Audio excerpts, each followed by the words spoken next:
Hello বন্ধুরা, তোমরা সবাই কেমন আছো? আশা করছি তোমরা সবাই খুব ভালো আছো। আমিও বেশ ভালোই আছি। আজকে ছিল ফ্রাইডে, তো আমি একটা ছোট্টখাটো ব্লগ বলতে পারো, একটা মিনি ব্লগ তোমাদের সাথে শেয়ার করছি। আমার ব্লগেই প্রথমবার। তো আজকে আমাদের পুজো ছিল নবনারী তলাতে। এটা হচ্ছে, দেখো ঠাকুরটা এত সুন্দর, আর আমরা এখানে সবাই বসে আছি অঞ্জলি দেওয়ার জন্য। ওই যে তোমরা দেখতে পাচ্ছ যে সে তার দাদুর সাথে বসে বসে কি কথাবার্তা বলছে কে জানে।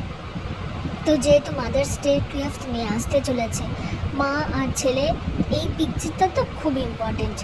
এখন দেখো, এখন অবধি এখন অবধি ভোগ তৈরি করা হয়নি, তো ভোগেরই সব তৈরি চলছে।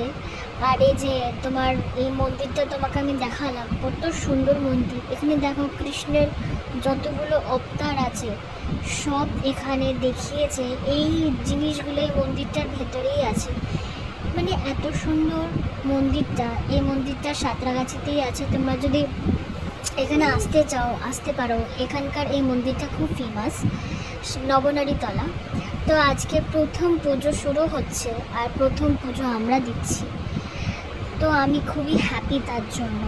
এটা হচ্ছে অল ওভার ভিউ। এই মন্দিরটা বেশ বড়, এখানে প্রচুর লোকজন হয়। এখানে দেখতে পাচ্ছ, এখানে সবাই ওয়েট করছে যে কখন আরতি হবে। আমরা বেশিক্ষণ থাকতে পারিনি, কারণ আমার ছেলের খাওয়া দাওয়ার ব্যাপার ছিল, তাই জন্য আমাকে চলে যেতে হয়েছে। এই যে দেখতে পাচ্ছ তোমরা, এখানে একটা ছোট্টখাট্ট মন্দির আছে, সতীর মা সতীর মন্দির। এখানে সে তার দাদুর কোলে আনন্দ সহকারে বসে বসে খেলাধুলা করছে। এই যে তোমরা শুনতে পাচ্ছ তার আওয়াজ, বিশাল দুষ্ট।